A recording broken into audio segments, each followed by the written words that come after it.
Commanders, you were really upset with yourself, too. What do you have a memory of that, and if you could share it? Obviously the goal is to come away with a win.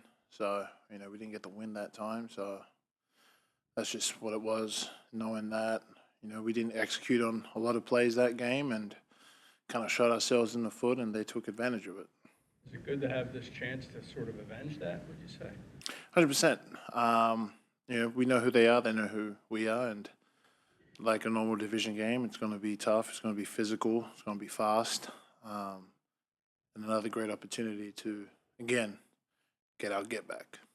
Jordan, what's that moment like when Saquon kind of gets past the first wave and you can, like, how early can you tell that he's gone? And what's that realization like? I don't know if I can explain it. Sometimes, some plays are easier to recognize it, and some plays are hard. And you're just like, oh man, how does he make it? He made that play by himself. But for the most part, I'd say when we execute our jobs, and once we just know, it's like just a feeling. Once you feel like you're in the right position and you've executed your block, you just know it's going to go to the house. Jordan, Lane just said about Landon, he likes being the orchestra leader if he has to play center. Mm-hmm. How confident are you guys in playing center? Very confident. Landon was the center from a part of his life, and pretty confident in him. If his number is to be called, but we got faith in Cam coming back. So yeah, for now, it is what it is. Stout does a great job of preparing us every week and preparing, different players at different positions for these type of things. So. What's that been like for you this week, Landon, as the center in spots and a new guy? It's been great. He's been very communicative, very loud, making sure that we're all on the same point, and that's what you want. He's doing a good job right now. How much have you had to look at that last game? And when you do, you hadn't lost in a long time. You've won 10 in a row. When you're looking at tape of a game you lost, and the only one you lost after your bye, yeah. You get angry? Do you look at it just as from a technical standpoint? Yeah, look at it at a technical standpoint. More of a learning moment, a moment to grow, just because of when you watch the tape, you just see execution errors after execution errors. And, kind of gets under your skin, but you got to do a good job of just moving on and try not to be embarrassed when you're watching that play, because you got to learn from that moment, so we can go out there and execute this week. There seemed to be one, I'm just going back to being in the locker room, that there was one that really bothered you. Do you remember what it was? I've already flushed it out. I have no idea what play that would have bothered me. You were really specific about it that night, that's why. Yeah, I mean. But I don't remember what it. You didn't really go into detail that night either. But. No, I've already learned from that moment because I've already moved on. There's a decent amount of chippiness in those games. I mean, obviously division rival, but is there something about their play style that sort of brings that out of you guys a little? They do a good job of being physical, meeting our physicality.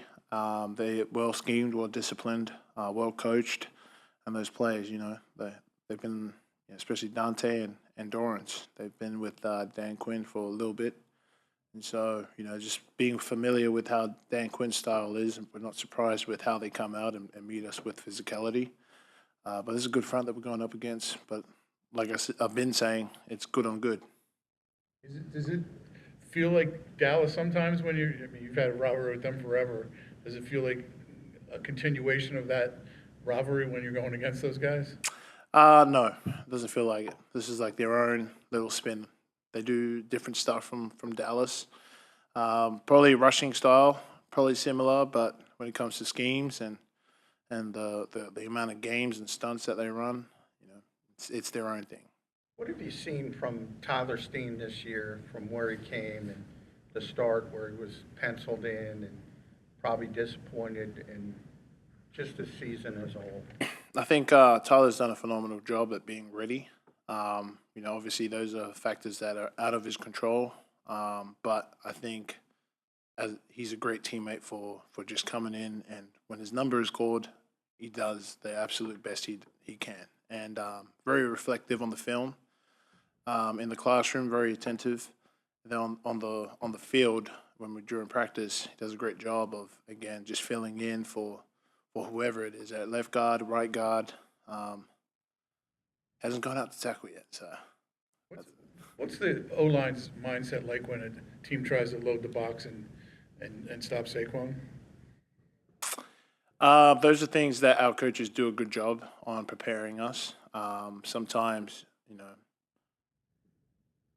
that's out of our control, but you can kind of see that's what they have to do to stop Saquon and stop us. So our coaches do a good job of preparing us for that look, hence why we do walkthroughs, making sure that we see that look and we're able to communicate effectively on how to block it. You welcome it at all because you know You have to embrace it. You have to embrace it because teams are going to do stuff to stop whatever you're good at, and that's just the nature of the game, nature of our game. Jalen Hurts, 7 sacks this past game. What's going on there? Just execution and technique errors, not being able to pass off games. I think that contributed a lot. I know Jared had the 2 sacks on 2 games, the same game, just both on different sides. So they did a good job of being patient and executing their technique, and we just did it. We just did a really bad job of executing on our part. You've seen multiple occasions of him fighting through injuries. Chicago comes up, and this past week where he runs out of the tent to make sure he doesn't miss a snap. Just what have you noticed about his mentality when it's tough and gritty, man? That's him. He's tough. He's gritty. He wants to be out there with us at all times, and nothing but respect for him, man. He's tough, and he embraces it.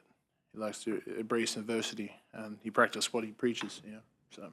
What have you noticed out of him this week so far? Actually, he's a lot more energetic this week. He's fired up, so it's good to see that. You said you guys didn't communicate well against the Packers. Did you do better against the Rams? I'd say in the run game, definitely. Pass game needs a little bit of work. That's just being honest. And is that something you guys are focusing on? 100%. We're always focusing on it. I mean, every week, even from that Packers game, we try to stress these points, emphasize on the communication, and then, it's always who turns up on Sunday. If you turn up for that play, are you in that play? Can you communicate it effectively? And can you go out there and execute the technique? What do you make of the fact that Jalen's a little more fired up this week? He's usually like the even kill guy, right? Yeah. He's an even kill guy to you guys, right?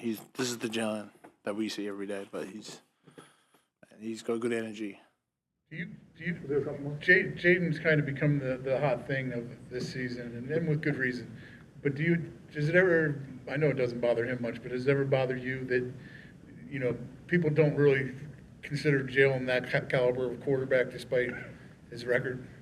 I just want to apologize for this. I couldn't give a fuck. I just want to apologize. I'm sorry. I couldn't give a fuck, a rat's ass about whatever anybody says outside this building. It ain't going to help us win championships, and that's our goal. Stout, you talked about missing. I'm sorry. You talked about missing a couple games with Jared. How does Stout handle that when he's talking to you guys, when he's trying to correct it? On the sideline or in the classroom? In the classroom. There's 2 different stouts. In the classroom. I can figure this out. There's a reason why we're a pretty good offensive line. His attention to detail is impeccable. You talk about a guy who knows the slightest. If you're off the slightest angle or your hand placement is off an inch, you see it, and sometimes he can't even see it. But if he sees you lose that rep, he'll know the answer why. Stout is he's going to keep pounding on the same things. Probably why we sound like broken records when me or Lane or Landon come up here. We talk about the same things over and over again. It's because that's what we get taught to do. Just keep doing the same things over and over again and keep doing them well. So, yeah, that's how Stout coaches. It's tough, and it's continuous, and it's repetitive. Thanks, Jared. Thanks, Jordan. Thanks, guys. I'm sorry I swore. I shouldn't have done it, but you kind of got me there with that question.